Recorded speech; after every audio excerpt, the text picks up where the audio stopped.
Et je voudrais que nous suivions avec notre étude sur les personnages. Et nous étions rendus à celui de Joseph. Et nous l'avons vu mercredi. Nous allons poursuivre encore ce matin.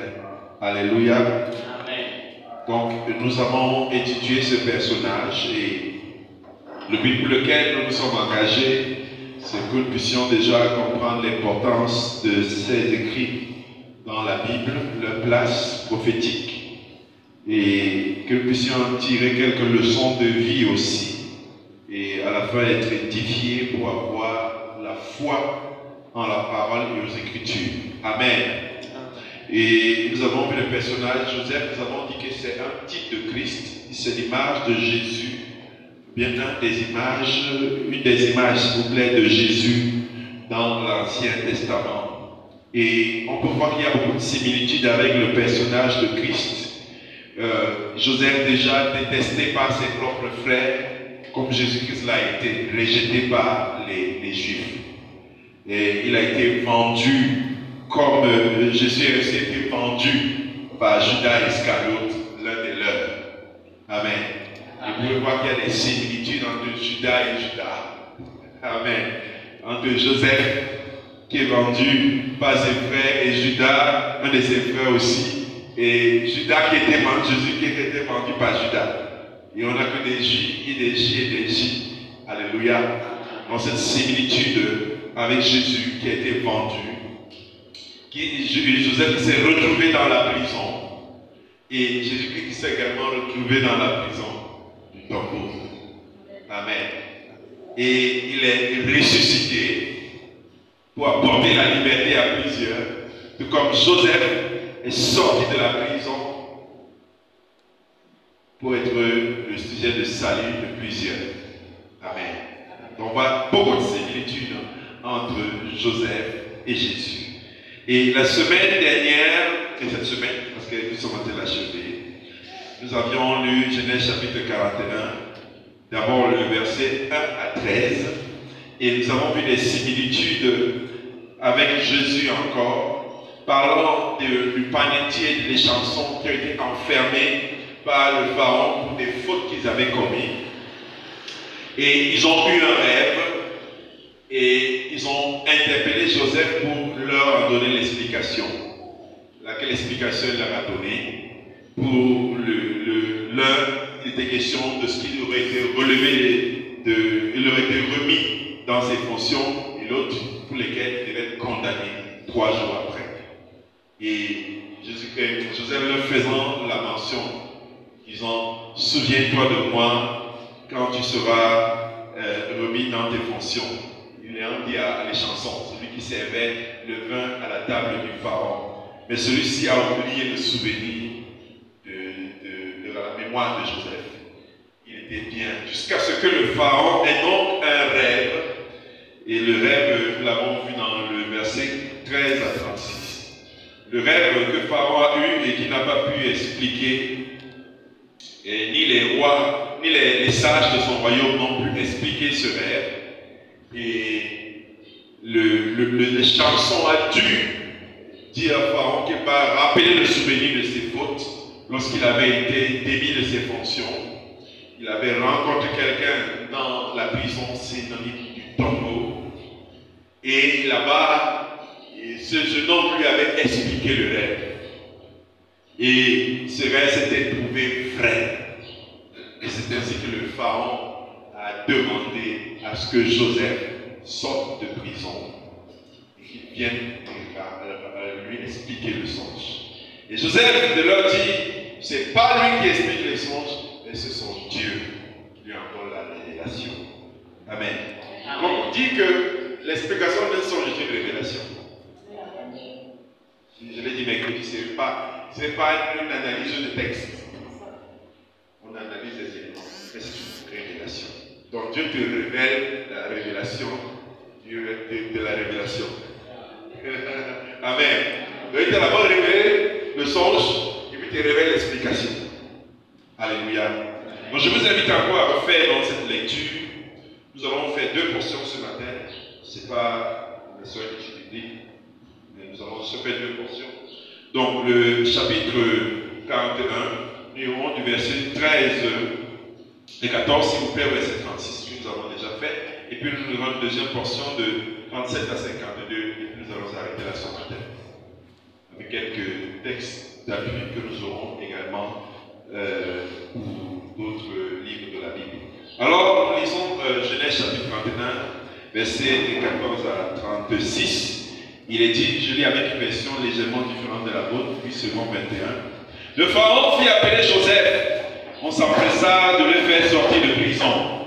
Il se rasa, changea ses vêtements et se rendit vers le pharaon. Le pharaon dit à Joseph, j'ai fait un rêve. Personne ne peut l'expliquer. J'ai appris à ton sujet que tu peux expliquer un rêve après l'avoir entendu. Joseph répondit au pharaon, ce n'est pas moi. C'est Dieu qui donnera une réponse favorable au pharaon. Le pharaon dit alors à Joseph, dans mon rêve, je me tenais sur le bord du fleuve. Alors 7 vaches grasses et belles sont sorties du fleuve et se sont mises à brouter dans la prairie.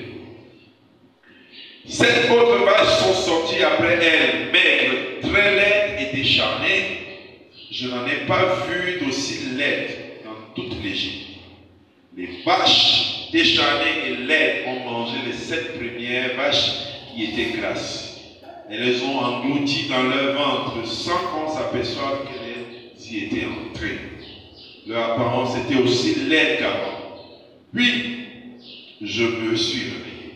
J'ai vu encore un rêve, 7 épis pleins de beaux, 7 épis pleins et beaux, qui montaient sur une même tige. 7 épis vides, maigres, brûlés par le vent d'Est, ont poussé après eux. Les 7 épis maigres ont englouti les 7 beaux épis. J'ai dit au magicien, mais personne ne m'a donné l'explication. Joseph dit au pharaon, ce qu'a révélé le pharaon correspond à un seul événement. Dieu a révélé à Pharaon ce qu'il va faire. Les 7 belles vaches sont 7 années et les 7 beaux épis aussi. C'est un seul rêve. Les 7 vaches décharnées et laides sont sorties après les premières, sont 7 années. Tout comme les 7 épis vides brûlés par le vent d'Est. Ce sont 7 années de famine. C'est comme je viens de le dire au Pharaon. Je montre au Pharaon ce qu'il va faire. Il y aura 7 années de grande abondance dans toute l'Égypte. 7 années de famine les suivront. Et l'on oubliera toute cette année, on oubliera toute cette abondance en Égypte. La famine détruira le pays. Cette famine qui suivra sera si forte qu'on ne s'apercevra plus de l'abondance dans le pays. Si le Pharaon a vu le rêve se répéter, c'est que la décision est ferme de la part de Dieu et qu'il la mettra rapidement en œuvre. Maintenant que le Pharaon choisisse un homme intelligent et sage et qu'il le mette à la tête de l'Égypte, que le Pharaon établisse des commissaires sur le pays pour prélever un cinquième des récoltes de l'Égypte pendant les 7 années d'abondance, qu'il rassemble tous les produits de ces bonnes années à venir, qu'il amasse sous l'autorité du Pharaon du blé et des vivres dans les villes et qu'ils aient la garde. Qu'ils en aient la garde. Ces provisions formeront une réserve pour le pays, pour les 7 années de famine qui frapperont l'Égypte, afin que le pays ne soit pas détruit par la famine. Amen. Nous allons nous asseoir dans la présence du Seigneur. Donc nous avions dit que Dieu avait un plan particulier pour Joseph. Dieu, dans ses desseins, et même si les chansons avaient oublié de se rappeler du souvenir de Joseph, ce qui est mauvais, mais Dieu néanmoins avait son plan pour Joseph. Amen. J'ai envie de dire à quelqu'un que si les hommes t'ont oublié, Dieu ne t'a pas oublié. Amen. Si les hommes t'ont oublié, Dieu ne t'a pas oublié. Peut-être tu es souvent déçu parce que tu comptais sur certaines personnes. Tu comptais que ceux qui vont te donner ce que tu as longtemps de chercher. Mais la Bible dit, maudit soit l'homme qui se confie en l'homme. Tu dois mettre ta confiance en Dieu. Alléluia. Joseph a fait ce qu'il pouvait faire humainement. Je le dis à les chansons, souviens-toi. Parle de moi en plus beau lieu parce que je suis ici pour des raisons injustes. Mais l'homme ne sait pas souvenir. Mais c'est une leçon que tu dois apprendre. Toi qui comptes encore sur les hommes. Je ne dis pas de les détester. L'homme peut dire sa parole. Mais je veux dire que ta confiance, tu dois la mettre en Dieu. Si tu la mets en homme, tu seras souvent ici comme tu l'es souvent. En te disant qu'il fera ci. C'est quand même mon frère, c'est quand même ma soeur, c'est quand même mon oncle, c'est quand même mon pasteur. Non, il n'y a pas un seul homme qui soit juste sur terre. Non, l'homme est faillible. Amen. L'homme est imparfait. Donc Joseph pouvait se morfondre. Déjà qu'il avait subi une série d'injustices. Son père ne sait pas où il est. Ses frères ne savent pas ce qu'il est devenu. Leurs actes ne savent pas la portée de ce que ça a apporté. Joseph avait des bonnes raisons d'être un individu écrit, parce que frappé par des injustices. Si vous voulez vous donner des raisons d'être fâché, d'être mécontent, je vous assure que les hommes vous en donneront. Par leurs actions, ils vous en donneront. Mais est-ce que c'est ça qui doit déterminer ta vie? Est-ce que c'est ça qui doit guider ta vie? Est-ce que c'est ça qui doit expliquer ta vie? Non, même les enfants dont les parents n'ont pas désiré, pas besoin d'en tenir rigueur. C'est une injustice, je le reconnais. Mais ce n'est pas ça qui détermine ta vie. Ta vie est entre les mains de Dieu. Tu dois le savoir. Ton avenir est entre les mains de Dieu. Donc, ils ont oublié Joseph. Mais le plan de Dieu n'était pas de sortir Joseph, comme je l'ai dit mercredi, de la prison. Mais c'est comment est-ce qu'il sortirait de la prison qui était important. Amen. Joseph aurait pu être libre. Mais Dieu ne voulait pas que la liberté de Joseph. Il y avait autre chose. Amen. Je l'ai dit aussi mercredi, il pouvait simplement être le prophète de Pharaon. Il a aussi été le premier ministre de Pharaon. Amen. Il a eu deux fonctions auprès de Pharaon, le prophète et le premier ministre. Le prophète à cause de sa connexion avec Dieu, mais le ministre à cause de la sagesse, de la connaissance et de la maîtrise de l'œuvre. Alléluia. Joseph a pu l'être.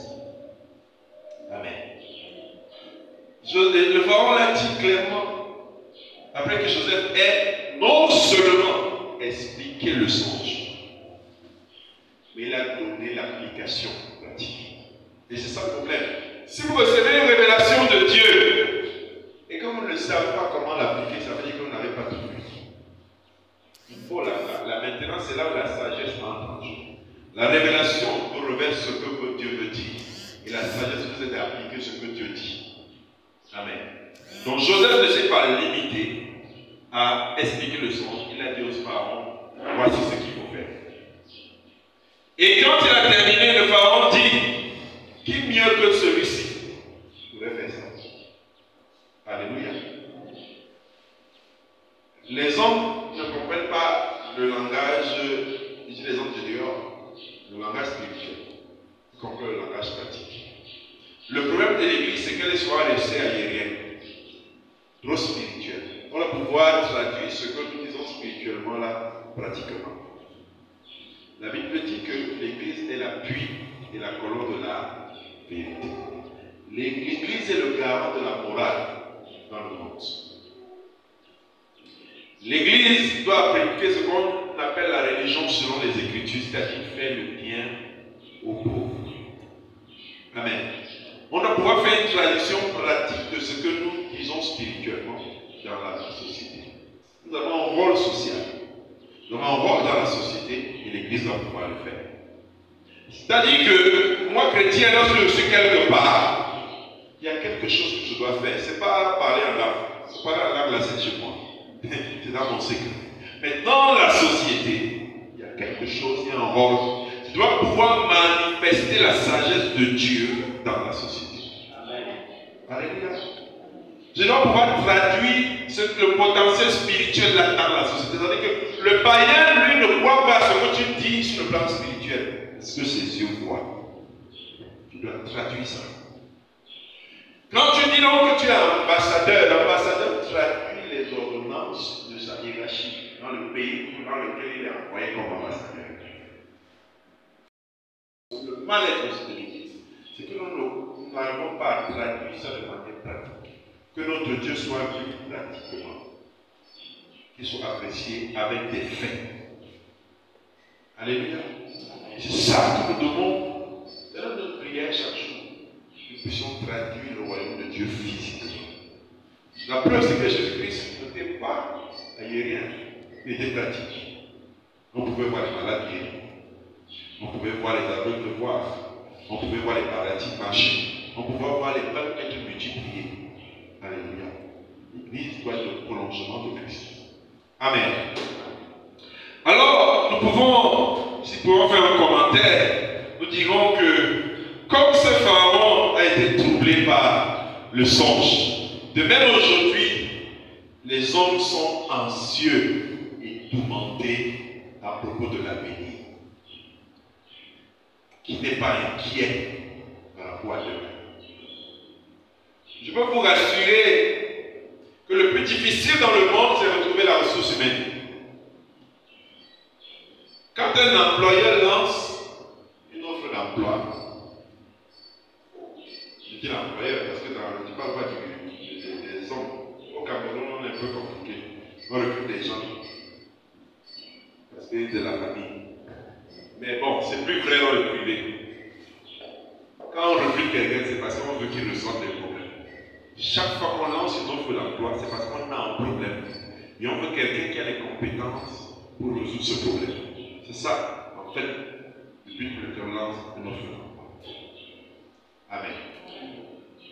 Et si on sait que vous avez la solution, bien vous chercher, même si vous travaillez déjà. Ce qu'on appelle les chasseurs de tête. Ça existe dans les entreprises. En tout cas, nous qui travaillons pour les multinationales, ça existe chez nous, on a des chasseurs de tête. C'est-à-dire que pour un poste précisément, ce n'est pas pour les petits postes. Pour un poste de directeur général, de PCA, de CEO, on va chercher quelqu'un qui est dans le monde, qui a ses compétences. Même s'il travaille, on va lui proposer plus gros pour le débaucher. Amen. Parce que les hommes ont des problèmes et ils veulent des gens qui vont résoudre. Donc, Pharaon a trouvé quelqu'un qui pouvait résoudre son problème. Alléluia. Donc, stratégique, si tu veux le travail, tu apprends ta compétence.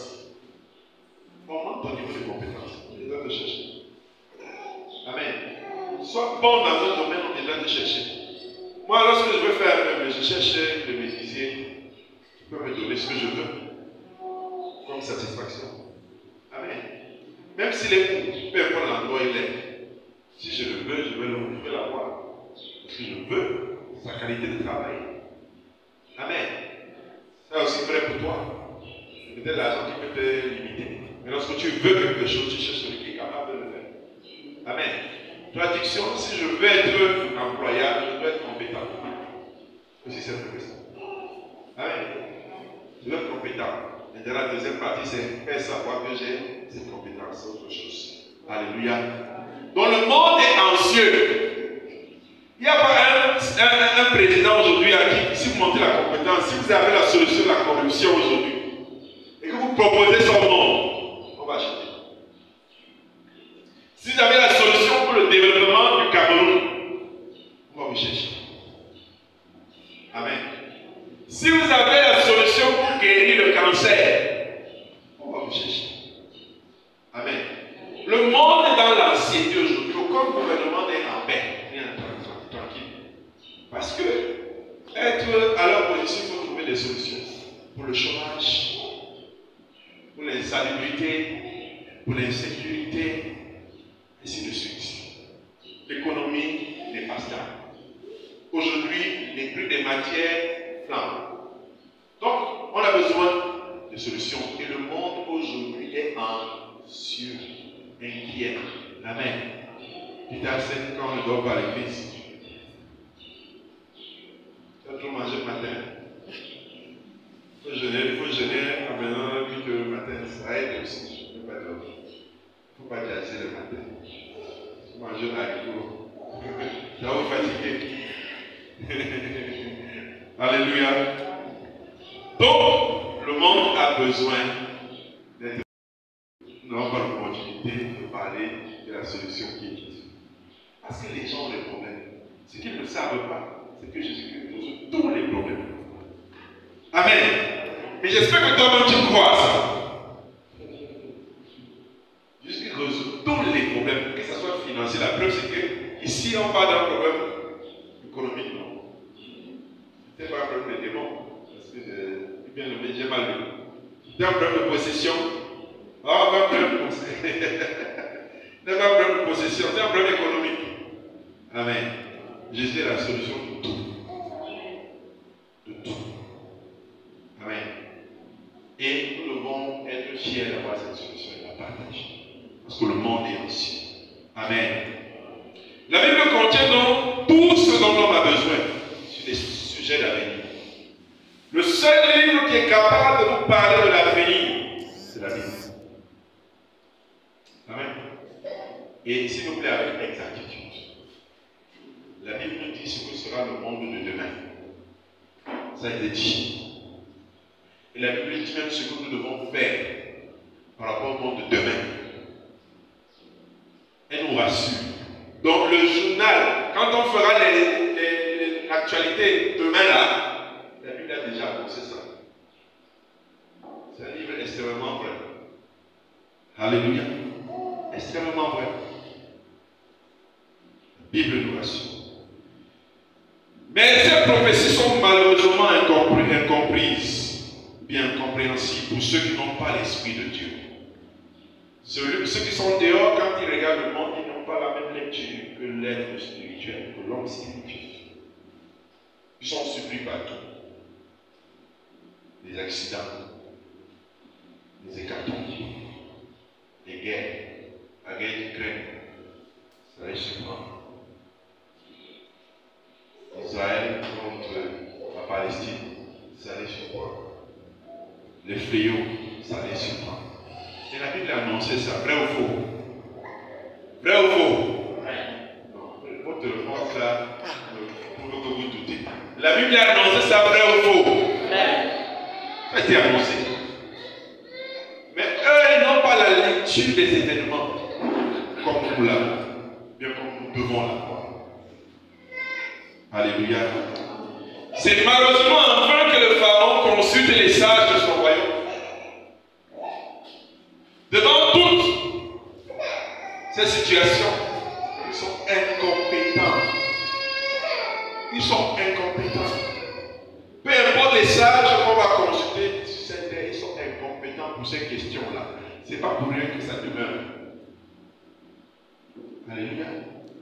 Ces problèmes demeurent parce qu'ils sont incompétents. Même les opposants, ils disent qu'ils sont incompétents. Ils disent, non seulement ils disent vrai, mais eux-mêmes aussi sont incompétents. Amen. Parce que si vous croyez que c'est eux qui vont changer la donne, vous vous trompez. Dès qu'ils monteront au pouvoir, ils seront aussi incompétents.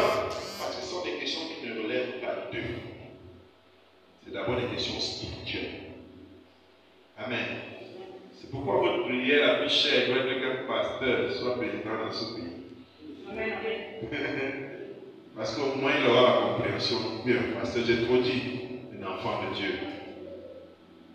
Amen. Parce qu'au moins ils peuvent comprendre les événements. Au moins les comprendre. Alléluia. Devant toute cette sagesse humaine, ils sont pris à défaut. Alors il apparaît un individu, Joseph. Les portes de la prison lui sont ouvertes. Et il vient avec la sagesse d'en haut. Vous voyez, Joseph n'est pas passé par un jugement. Parce que simplement sa sagesse a fait oublier les fautes qu'on pouvait lui les chefs d'accusation qu'on pouvait avoir contre lui. Est-ce que Pharaon a posé la question, pourquoi est-il enfermé? Il n'a pas posé la question. Est-ce que c'est juste que je le sors? La raison était la raison d'État. On s'en fout de ce que tu as fait. Raison d'État, il sort. Amen. Potiphar pouvait-il venir dire que non, le sort, c'est une injustice. Pourquoi est-ce qu'on le sort de prison? On ne peut pas savoir. Le gars est bon. Point. On va sauver tout un peuple. Monsieur, sortez de prison. Vous faites même quoi là-bas? Qui vous a dit qu'on ne peut pas savoir? Question trop longue. Ça va créer les débats. Est-ce qu'il a besoin de savoir? C'est lui Pharaon, non? Monsieur sort. Est-ce qu'il est égyptien? On ne peut pas savoir. Ce gars va nous sauver de la famille. Vous entendez ce qui vient là? 7 années de famille. On va laisser quelqu'un parce qu'il n'est pas égyptien. On s'en fout de la nationalité. Hein? C'est un peu comme l'actualité. Quand on votait Samuel Eto'o, ses amis ont dit qu'il est quoi? Espagnol. On a oublié ça. Il n'est pas espagnol à l'est. Il est camerounais. Dans la nouvelle nationalité, il n'est pas reconnu. Il est camerounais à l'est. Alléluia. Joseph est donc sorti avec la sagesse en haut pour apporter une réponse de paix à Pharaon. Il ne manquait pas de dire que cette réponse vient de Dieu.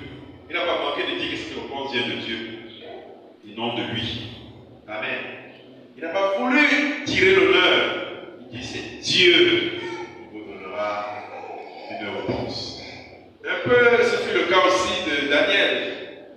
Dans Daniel chapitre 2, je crois verset 28, où il dit, ce n'est pas moi qui donnera l'explication, mais c'est l'Éternel. Toujours rendre à Dieu sa gloire. Amen. Il ne faut pas trouver l'occasion de voler à Dieu sa gloire. Donne à Dieu sa gloire. Il te rendra aussi la gloire. Est-ce que Joseph n'a pas été honoré? Il a été honoré. Amen. Il n'a pas besoin de discuter la gloire avec Dieu. Un chrétien connaît la Bible et sait davantage sur l'avenir du monde, sur l'avenir politique, sur l'avenir économique. Le chrétien doit être quelqu'un d'avisé. La Bible dit que mon peuple périt faute de connaissance. Mais il n'est pas normal que nous qui sommes en train de le dire, nous sommes aussi des ignorants. Amen. Quand le monde, les gens sont en train de s'inquiéter, c'est l'occasion pour toi de leur dire ce qui va venir. Tu leur dis que ce qu'ils voient là ne sont que les prémices. Voici ce que Dieu a prévu dans son plan. C'est toi qui vas donner l'information. Amen. Au moins, se plaindre, c'est une occasion de leur donner la bonne information. C'est l'évangile. Alléluia. C'est l'évangile. La Bible dit qu'à la fin des temps, les hommes seront ingénieux au mal. Donc, les gars, j'ai vu un gars passer par les antipodes d'une maison sans casser ça.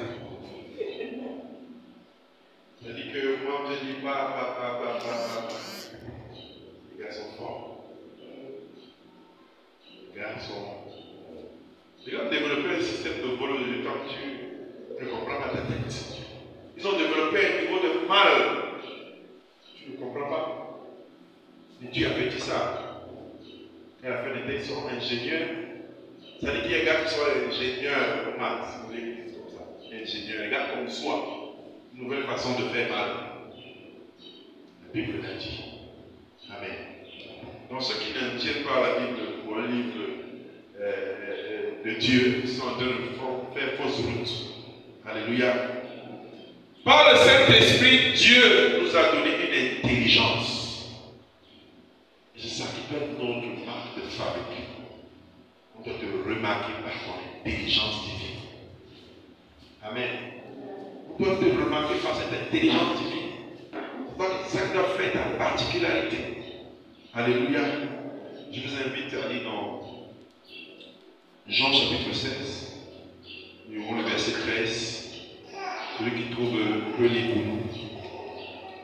Jean chapitre 16, verset 13.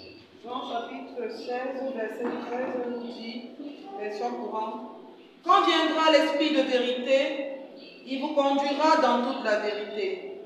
Il ne parlera pas en son propre nom, mais il dira tout ce qu'il aura entendu et vous annoncera ce qui doit arriver. Alléluia. Il vous annoncera ce qui doit arriver.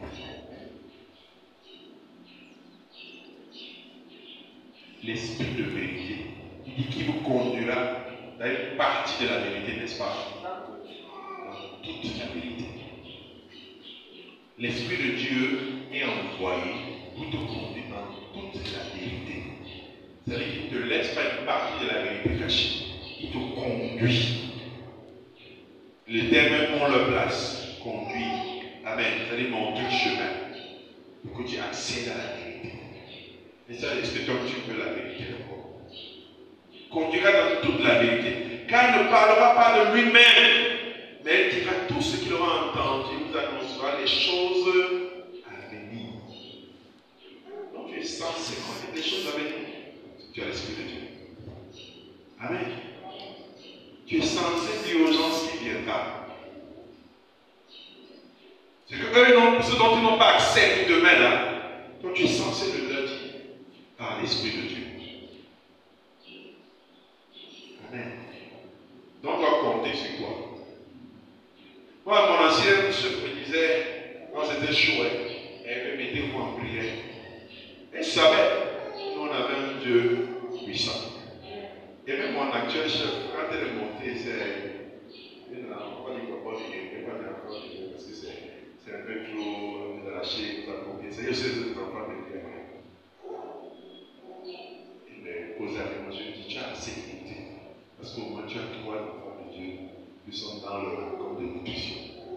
Donc au moins on peut faire la ceinture de sécurité. Quand c'est chaud là, on prie. La preuve c'est qu'elle est venue avec 2 mois, on a fait ce qu'on a fait. Donne le chiffre d'affaires. Je te contente, on n'a pas besoin de dire merci. Elle n'en a pas besoin. Amen. On doit reconnaître en toi l'Esprit de Dieu.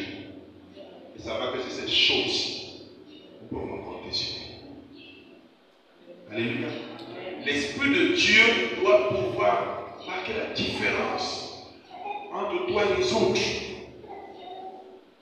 Amen. On doit le voir. Que dans lui, en elle, il y a un esprit différent des autres. L'Esprit de Dieu. Amen. C'est un esprit supérieur. C'est l'esprit de sagesse et d'intelligence. Alléluia. C'est ça qu'on doit voir en toi. Les gens doivent vouloir profiter, même s'ils n'aiment pas quand Jésus là. Ils reconnaissent au moins que quand Jésus a fait des choses. Ça c'est important. C'est la raison pour laquelle ils n'aiment pas ton Jésus, parce qu'ils aiment le mal. Ça doit être ça. Mais si pour reconnaître qu'il y a Jésus en nous, ils doivent être unanimes dessus. Il y a Jésus en nous. Il y a l'Esprit de Dieu en nous. Alléluia. 1 Jean chapitre 2 verset 20. Nous n'aurons malheureusement pas l'occasion de parcourir les versets 37 et 52 aujourd'hui. Mais pour ceux qui sont intéressés, mercredi à l'étude biblique pour la suite. Dans Jean chapitre 2, verset 20.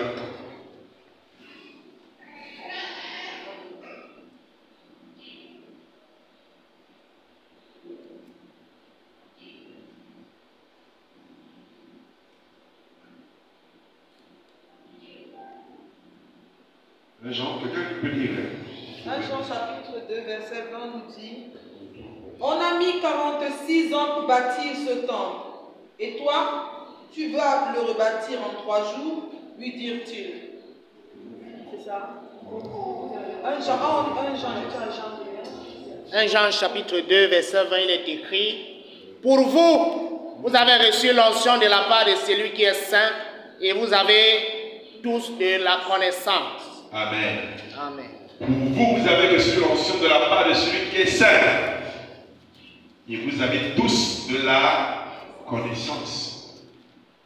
Comme quoi l'onction aussi rend connaisseur, savant. Amen. Vraiment savant. Ça ouvre l'esprit. L'onction ouvre l'esprit. Amen. Ça donne de l'intelligence. Un exemple. Parce que si un païen ouvre la Bible, il va lire, il va comprendre quelque chose ici. Il va faire la philosophie. Quand il va ouvrir la Bible, il va faire de la philosophie. Il ne va rien comprendre de la pensée de Dieu. Pour comprendre ça, il faut avoir l'esprit de Dieu. Il ouvre ton intelligence. Il te rend capable de comprendre ce que Dieu dit. Quelle est la vérité cachée là-dedans. Ce n'est pas une histoire d'intelligence. Amen. Sinon, ce livre devrait être réservé aux philosophes et aux savants. Et ce n'est pas à l'esprit de Dieu qu'on le comprend. Alléluia. Le 1 Jean, nous lisons toujours le chapitre 5, cette fois-ci, le verset 20.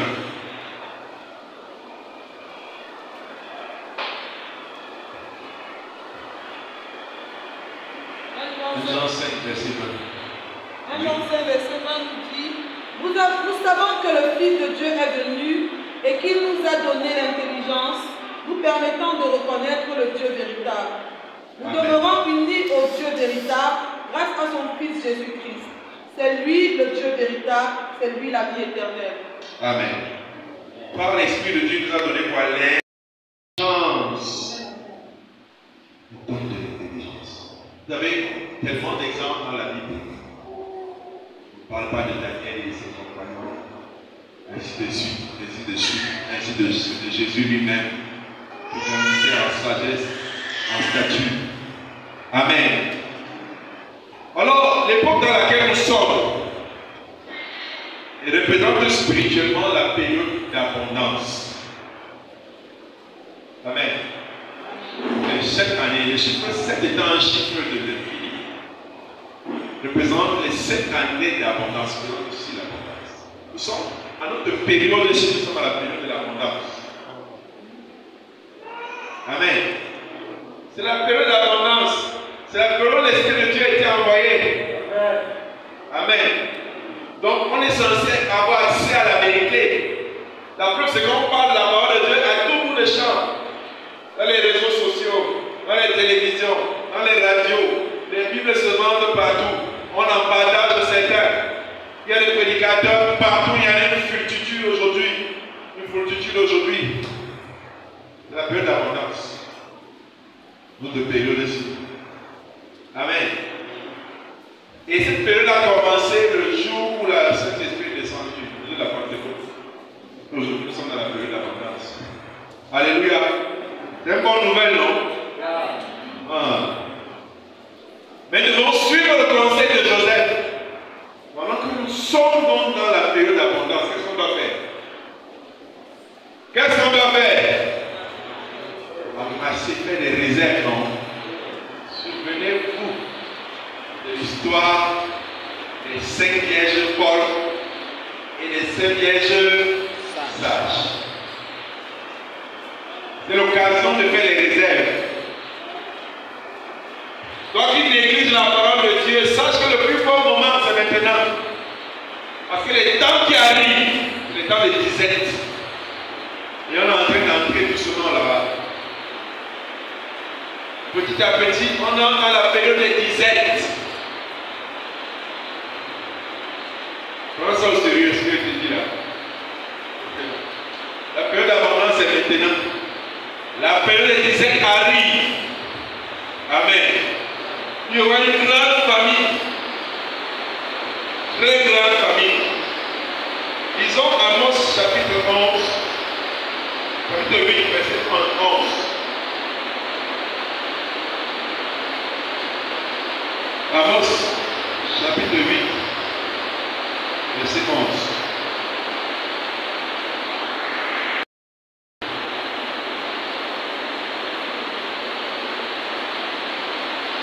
Amos chapitre 8, verset 11 nous dit: Voici les jours viennent, dit le Seigneur, l'Éternel, où j'enverrai la famine dans le pays.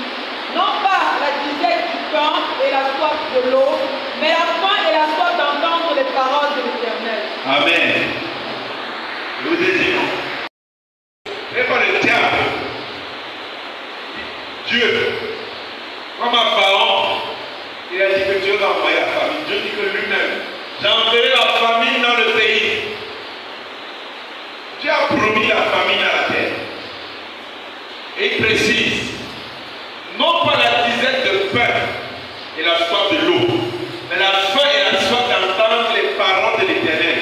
C'est-à-dire que la parole de Dieu se fera là. Il arrivera dans le monde, que la parole de Dieu se fera là. Ça ne signifie pas qu'il y aura plus les églises. Mais ce sont les acteurs de cinéma que vous verrez là-bas. Les tourneurs de films que vous verrez là-bas. Mais la vraie parole de Dieu authentique ne sera plus. Et pour vous montrer que ce n'était pas qu'une histoire de l'Ancien Testament, Paul l'a dit non à Timothée. Il a dit que dans les derniers temps, il va quoi? Les faux prophètes, les faux docteurs, et que beaucoup auront la démangeaison d'écouter les femmes, c'est-à-dire le mensonge. La disette allée. C'était l'occasion d'écouter encore la bonne parole. Fais attention, fais la réserve. Tends bien les oreilles pour bien comprendre. Parce que demain, tu auras des gens qui vont te raconter des histoires sans technique qui n'ont rien à voir avec la vérité. C'est un moment difficile à arriver. Amen. Cette année de famine arrive. Cette année de famine arrive. T'es au courant, on t'annonce ça aujourd'hui avec insistance. Cette année de famine spirituelle arrive. Nous sommes à la période d'abondance, où le Saint-Esprit peut conduire encore les gens dans la vérité, où on peut encore dire aux gens la vérité. Posons-nous la question que sera demain. Je vous prends un cas. Si vous regardez des dessins animés, j'ai mis les parents, être très vigilants sur ce qu'ils mettent devant les enfants. Vous savez aujourd'hui que dans les écrans, les femmes embrassent les femmes, les hommes embrassent les hommes. Dans les dessins animés. Il ne faut pas être magicien pour voir ça. C'est une semaine journée devant les chaînes de télévision qui montrent les dessins animés d'enfants. Les enfants de demain ne seront plus. Car à une certaine époque, il y avait les hommes et les femmes. Dans une époque, nous ne serons plus ça. Nous ne serons pas que il y avait un papa, le papa c'est celui qui avait la barbe. Maintenant le papa pourrait être une femme, comme la maman pourra être un homme. D'ici quelques années, ils ne le seront pas. Parce que rien ne leur montrera ça. Les livres parleront du sexe mâle et femelle ou le même sexe. Ils ne seront pas. Ils ne seront pas. Ceux qui peuvent encore aider, l'Église, ça fait la différence. Mais la société va vous dire que si vous dites ça, c'est en train de commettre un blasphème. La preuve, c'est que sur les réseaux sociaux, vous parlez de l'homosexualité de manière négative, on bloque votre compte. Aujourd'hui, moi, Twitter a bloqué mon compte une fois. Parce que j'avais fait des propos qui s'estimaient être à l'encontre des homosexuels, m'ont averti, ils m'ont bloqué mon compte. Oui. On dit que c'est la discrimination. Aujourd'hui, on a un langage. Il ne faut pas discriminer les gens. Et d'après la laïcité de l'État, vous savez que même les sectes, la tant qu'une secte ne va pas contre le trouble à l'ordre public, on ne l'interdit pas. Vous le savez. Tant qu'ils ne vont pas trouver l'ordre public, on ne l'interdit pas. Aujourd'hui en France, si tu ne peux pas parler comme je parle là, de homosexuel, C'est un crime. Tu es en train de t'attaquer à la loi.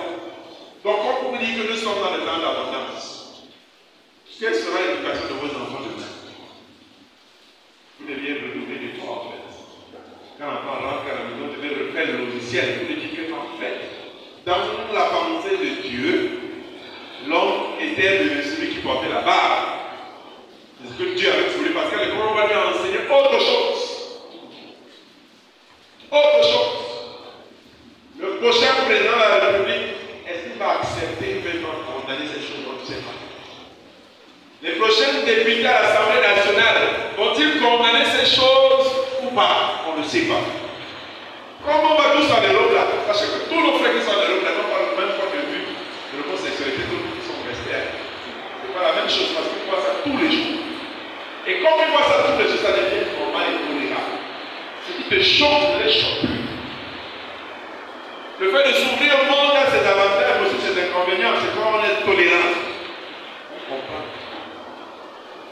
Demain, le monde aujourd'hui ne sera pas forcément ressemblé aujourd'hui. C'est nous qui devons le dire aujourd'hui. Et ce n'est pas que Dieu a ça. Lui-même il dit, j'enverrai la famille. Ce n'est pas le diable qui enverra la famille. Moi, Dieu. C'est pour vous dire que c'est dans son plan. C'est lui qui a annoncé que l'Apocalypse sera là. Ce n'est pas le diable. C'est Dieu qui a dit que ça viendra. C'est Dieu qui a dit que l'Antichrist viendra. C'est lui qui a dit que le faux prophète viendra. Si toi, enfant de Dieu, tu ne sais pas ça, et tu ne te prépares pas par rapport à ça, c'est que tu es même perdu toi aussi. Alors que tu es censé avoir la vérité. Alléluia.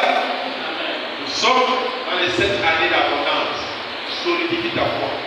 Sinon on va t'apporter. Tourbillon qui arrivera plus tard. Alléluia. Alors deviens un chrétien sérieux. Que le Seigneur bénisse sa parole de